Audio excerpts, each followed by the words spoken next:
All right. Welcome, everybody. We're going to talk ground up construction loans and financing options today with our special guest again, Taylor Dye. Taylor, thanks for coming. A couple of housekeeping items before we jump into the topic du jour. Number one, if you miss the live session or you want a second look, we do put the replays of this. We make them available on our YouTube channel, Wake Up Real Estate, on our website, wakeup.realestate, or whatever link led you here. The on-demand replay and recording should be available there immediately after our session here. We would like and find that these are most valuable when they're interactive. So as we are chatting here and Taylor's dropping knowledge bombs, please, if you have questions, if you have a scenario, if something wasn't clear, there are no silly questions. All of that we find helpful to clarify for everyone here. So you can use the chat or the Q&A, or if you're checking this out after the fact, the comments, we monitor those, and we'd be happy to explore options, get your questions answered, etc. I will put Taylor's contact information in the chat, as well as you'll find it with the recording. You can find all of my information at joshvips.com, or if you scan the QR code over there, which my green screen is. Anyway, that's how you can get a hold of me if you have questions or scenarios, etc. So let's start at the very beginning, Taylor, and pretend someone has no idea what this topic is. Like, what is ground up construction financing? Like, what is it? Where is it applicable? What does it mean? And maybe turn on folks' reticular activating system to where they might find these opportunities, either for themselves or for possible clients. Okay, so thank you and good morning or good afternoon to you, Brian. I'm out on the West Coast, as you guys may know.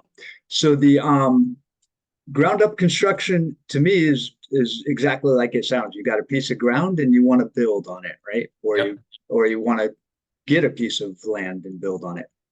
So that process is certainly a lot more involved than buying a property to fix and flip. There's a little bit more that goes into this, but the rewards are typically greater, and the risk in some ways is lower.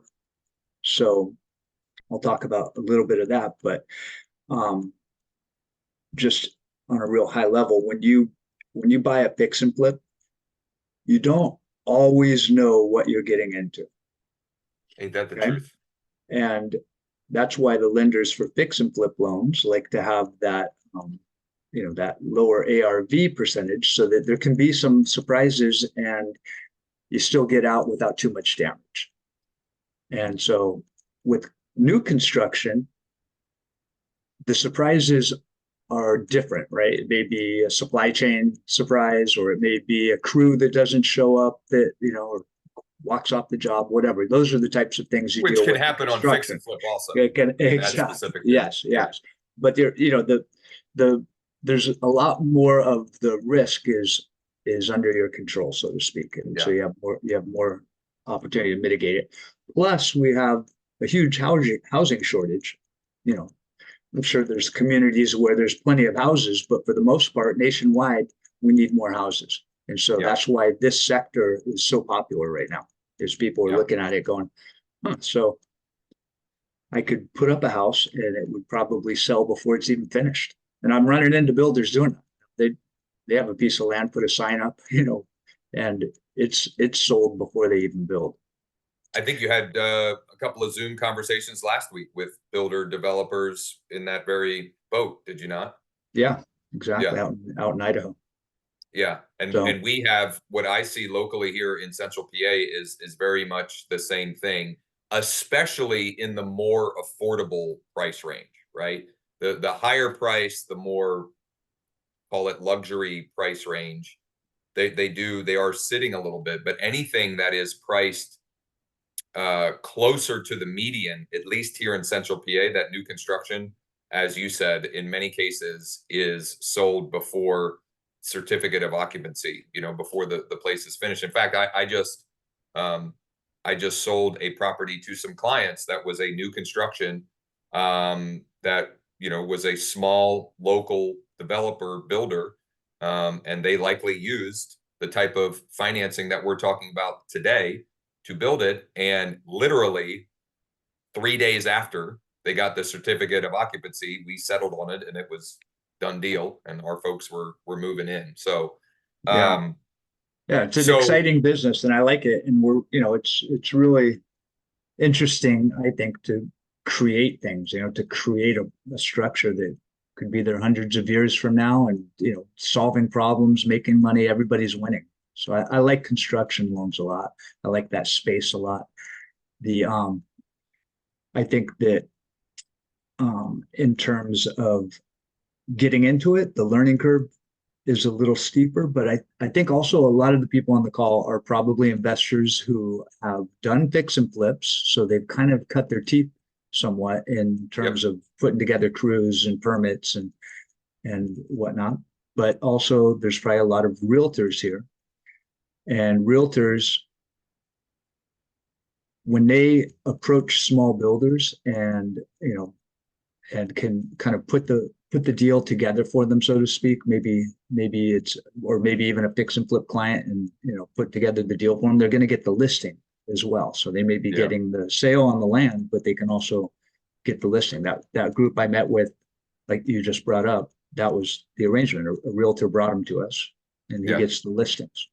This is a meta lesson that comes up a lot on these sessions that we do.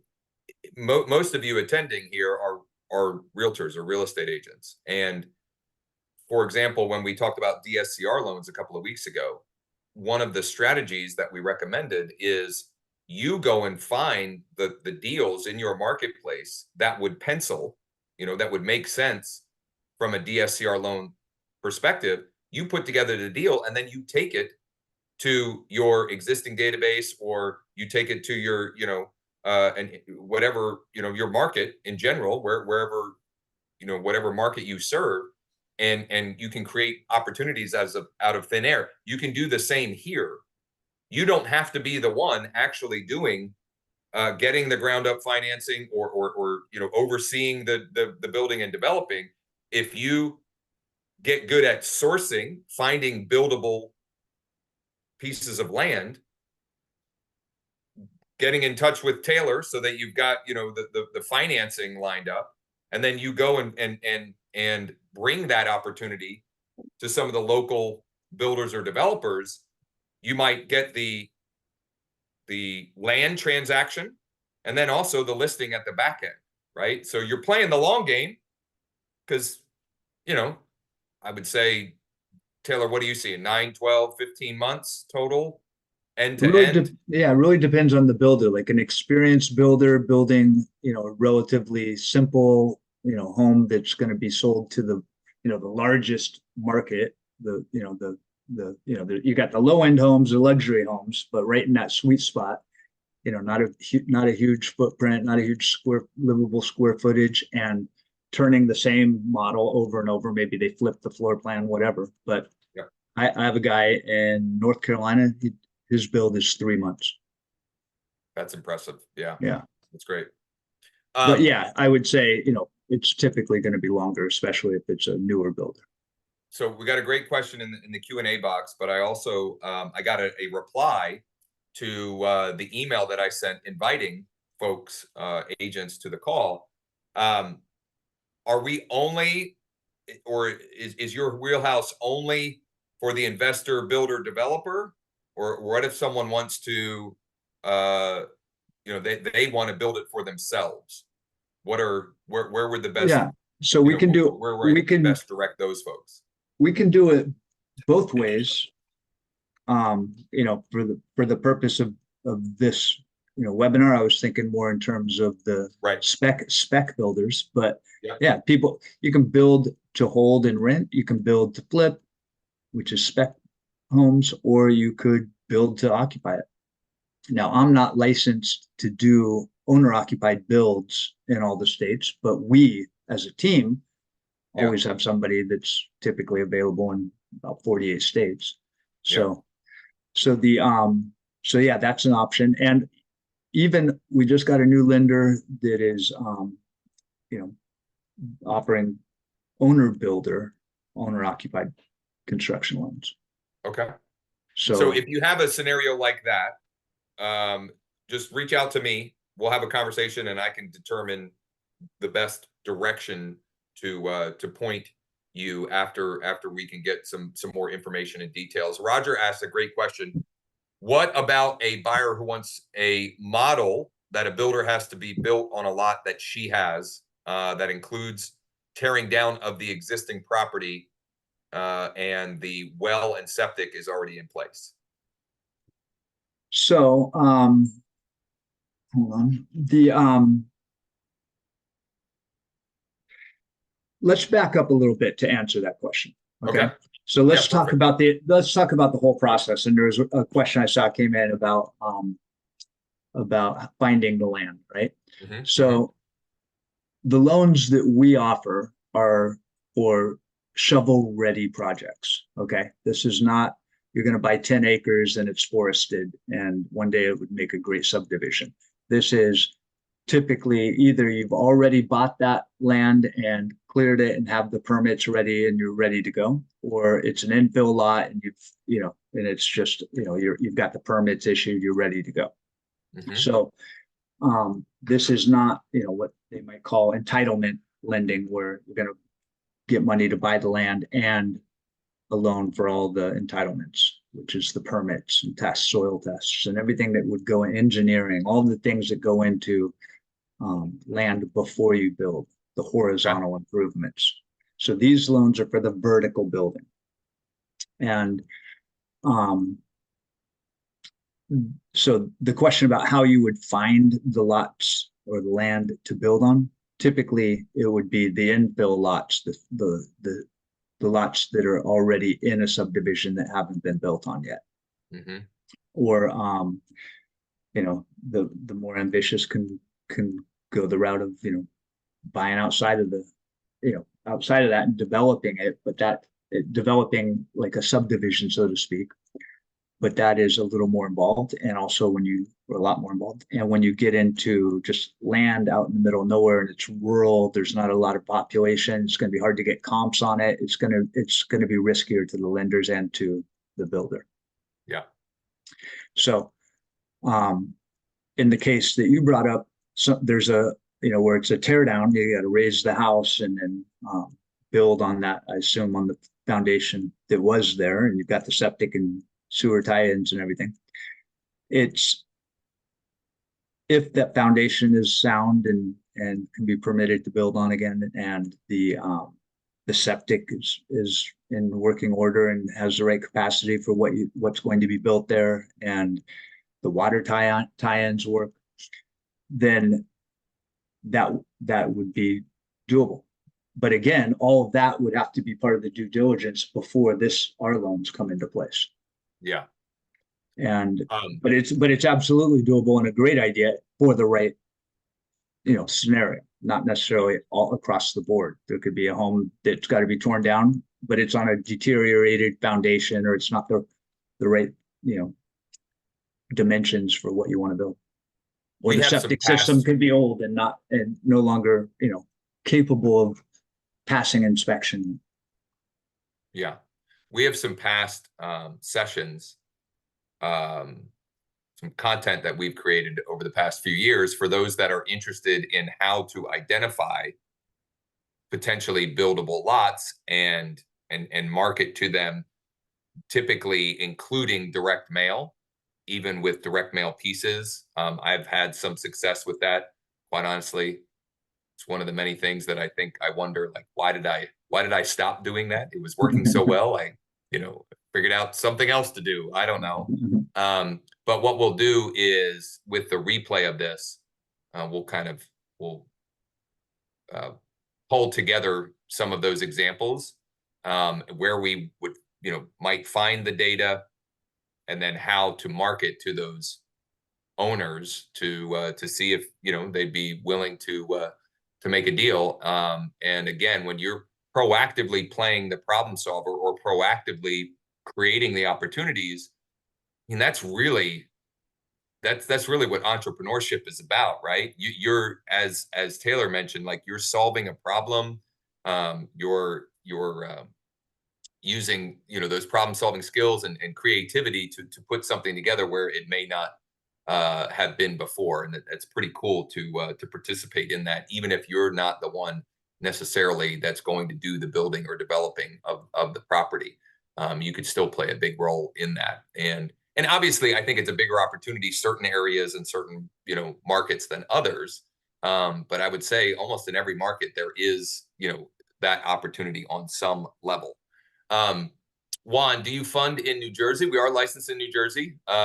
Depending on the type of transaction, we can help directly, or we might need to refer you to someone else with NEXA.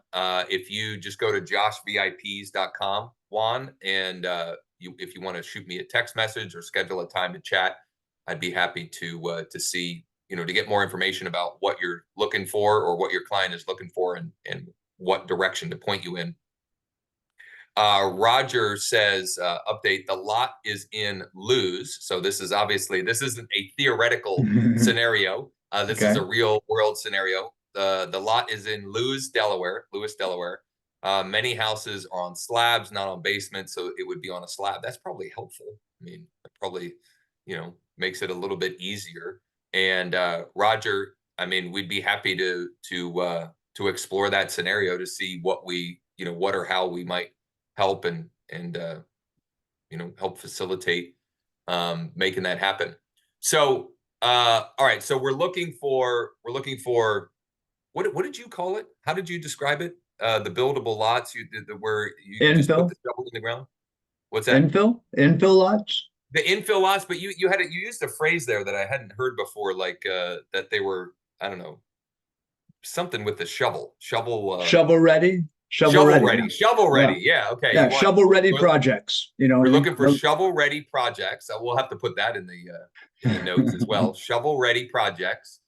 And again, this is for this topic, right? We're talking about ground up construction loans and financing. We have other options. We have financing options for almost every scenario under the sun. But, you know, if you're looking to, you know, if this is something of interest to you and you want to, you know, turn this into a repeatable process for yourself, that's what you're looking for. You're looking for, you know, shovel ready projects, shovel ready lots, lots that, you know, already have utilities, and ideally, you know, already have the things in place that would make it easy to build on. And so I'll give a scenario of, I have a local landowner that we had listed his property last fall. He was very motivated. And I said, you know, I think we'll get some interest, but we're going to get a lot more if you have your perk and probe done and we have an updated survey on the property, because I knew it was buildable. It was a more rural area, but you know, they were sliced up 3-acre lots, and there's houses on every other lot in the whole stretch there. So we knew it was buildable, but it just becomes, you know, it's one less risk that the developer has to take if we've got all that knocked out. And he wasn't super motivated back then. And then he called me about 2 weeks ago and said, you know, I'm ready to go ahead and pay for that survey and finalize the perk and probe. And I'm confident as soon as we have that done and can document that, we'll probably have it sold in 2 to 4 weeks, because it becomes then a shovel ready project. I mean, it's ready to go. Or at least one step closer to shovel ready. Right. Yes. Yeah. Yes. Yeah. No permits, but it's you know, that adds value to a property, actually. Absolutely. Yeah. Absolutely. Juan says, excellent. I have a scenario. I'd love to chat, Juan. So anything else, Taylor, that we didn't talk about as it relates to this, or that we should emphasize, or, you know, things that might be red flags? Oh, here's a great question that popped into my head. Just so people understand, like, when you're running these scenarios on these spec builds, what are the margins, generally speaking? Like if I'm the builder or developer and I'm taking on one of these projects, what kind of profit margins should I expect, or would the lender financing the transaction be looking for to protect their investment in the project? Great question. And that's what I was actually going to go into is let's talk some Perfect. numbers. Let's talk some numbers now. So for this presentation, I was breaking it down into like what I think are the three most common scenarios that we're going to deal with builders, right? So you've got the inexperienced builder, you've got the kind of the newer builder, and then you've got the pro builder, right? Somebody who's got some track record and some good exits. So let's kind of look here at. Are you able to share? I don't know. Did you have something to share? Or is I don't have anything share worthy. Oh, you're just looking for numbers. Got it. Yeah. Okay. Okay.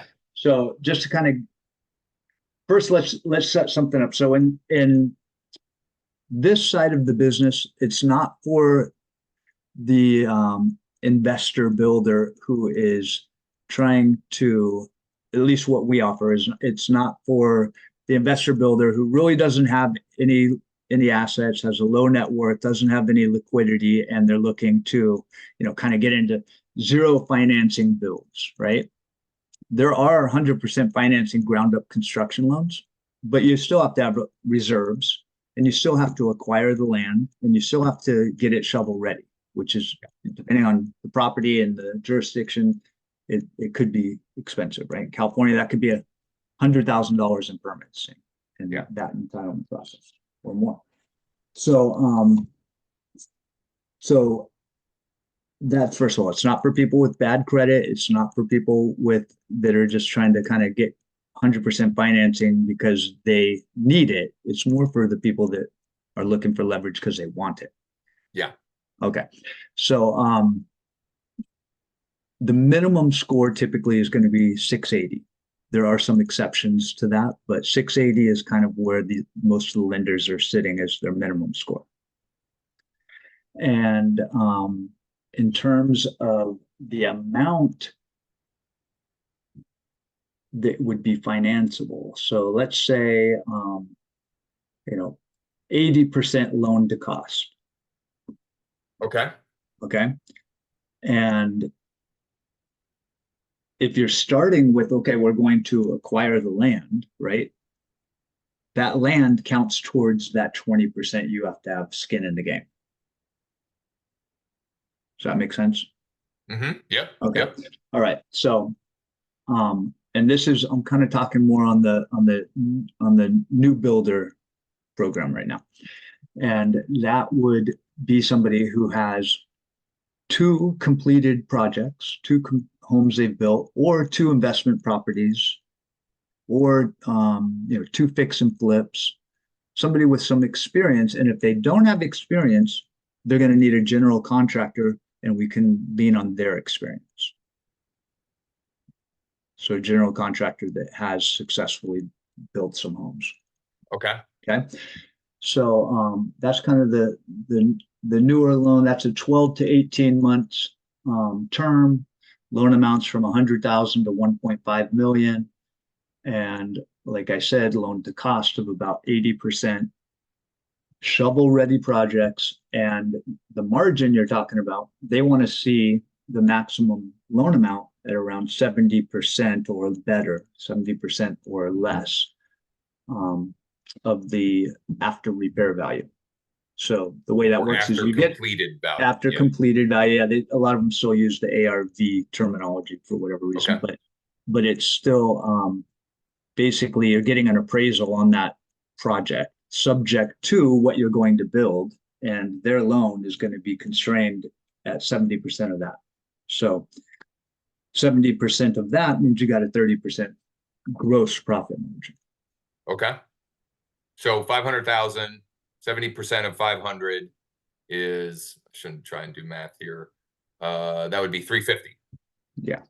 So if the property theoretically is going to sell for 500, 350 is 70% of that. Okay. So just for some general terms, and I think it's if you're going to explore this as a real estate agent,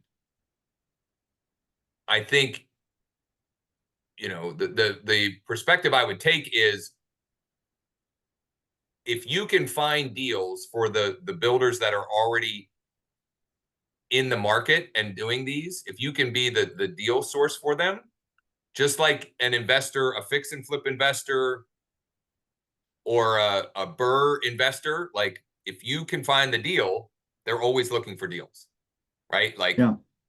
That would be a better way to go than trying to invest a lot of time and energy in somebody that thinks this is a great idea, that thinks that they, you know, want to you know, become a builder, developer, etc. Let them blaze their own trail, and then once they've got some experience, if you become the, you know, if you uh, hone your skills at finding those opportunities for them, there will always be demand for that. There's always a value that the you know, the marketplace will appreciate when it comes to that, and that goes for, like I said, ground up construction deals, or you know, spec builds, but also, you know, fix and flip or rental properties. If you're the one that can find and present those opportunities, there is, generally speaking, always a demand for a good deal in some way, shape, or form. Yeah. And I'm always surprised how many builders with experience are contacting us because they need financing, because they're scaling and they've been self-funding or working with partners, and they want to go to the next level. They need financing for it. Yeah. And so, Love it. you know, Love it. small Roger builders said, are great. I have a developer in DC in the middle of several projects needing additional financing for completing the build. I can supply his contact info and a brochure about the property. The building is a multifamily, maybe 18 units in DC. Well, Roger, we appreciate that. If you want to, Roger, email me and then I'll loop in Taylor on that, and we'll see if that's something that that there's an appetite for, that we might be able to help with. Looks like Roger, did you want me to open your line? Is that why you raised your hand? Or I'm happy to do that if that's easier. Are you there, Roger? I am here. Can you hear me? Yes, yes, we can. Actually, let's see. Is it better now? I don't know what I've got. Loud and clear. Yeah. Do I have my headphones? Yeah. So this builder actually has done several things in DC. What he is a master at finding properties that people have gone to seed, and then getting them at a lower price and doing things. He's actually a trained architect and does his own developments. I know in one case, I think to augment what he's working on, he's looking for somewhere between $500,000 and $700,000. Okay. So I mean, that's kind of the scope of what he's got. I mean, he does fabulous work. I actually worked with him on one project where he converted a row house on U Street into two condominiums. He bought the property for $280,000, probably put about $500,000 into it, and we sold the two pieces together for 1.6 mil. Wow. So he does superior work. So the final product would actually be very, very good. Beautiful. So yeah, but so what's I think my email is loaded in here. Why don't you email the best email to send you, then I'll start sending you the information on him. Perfect. Sounds like a plan. I appreciate it. Thanks, Roger. Yeah, I think this is he's really been looking around. I don't know where his effort to find funding right now is. Let's see. Oh, it's got the wrong email address here. I'm just trying to find the Zoom. Oh, this is Zoom. I'm going to write in my email here. Well, we'll find you and connect you, Roger, afterwards for sure. Yeah, sounds good, Roger. Now, if we can go on to kind of what I would say is the, you know, newer builder, but they've got experience. Okay. That is still going to be a 70% of the completed value type margin, but they can go to 100% of the construction cost. Okay. Okay. and 100% of the loan to cost. But again, they've got to have that land and permits and it's shovel ready. But this lender will also reimburse up to 70% of what they've put into the land getting it ready.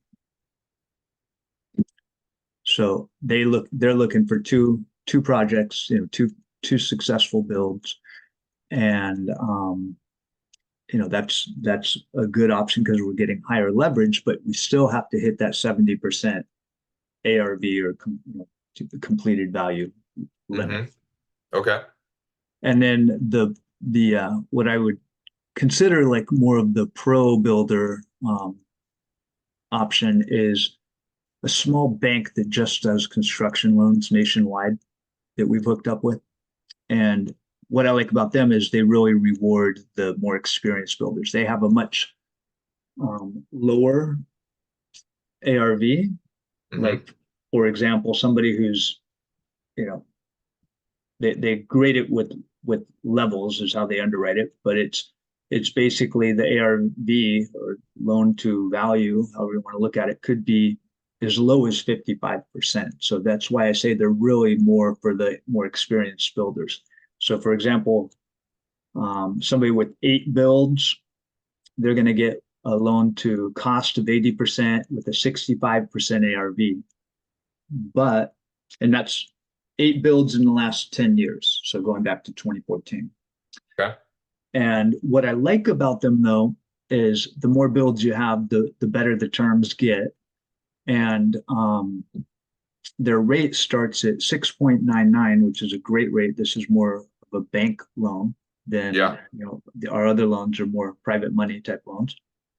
And so it starts at 6.99. It goes up 0.5% per month and caps at 9.99 to incentivize fast builds.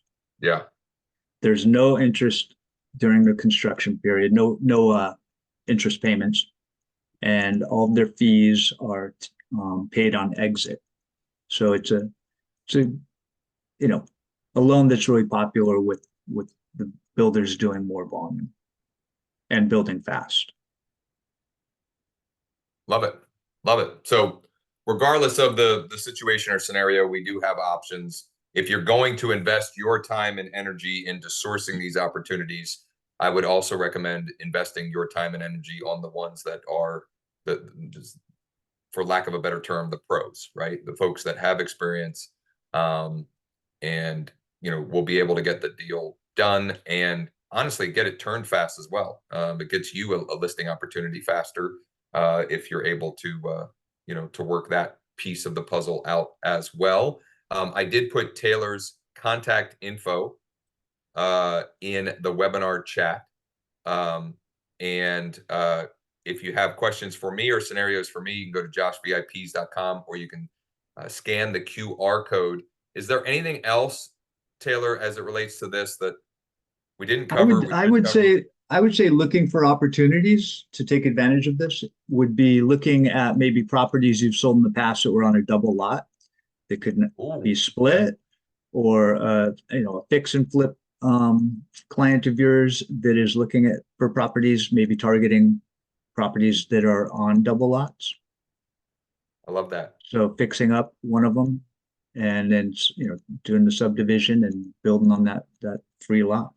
That little nugget is great because they're depending on your market, there may be a lot of that. And if you can source that information, if you can source that data, I'm trying to think of the best way to source that. Maybe I might have to do a follow-up after I think about how you might find those opportunities.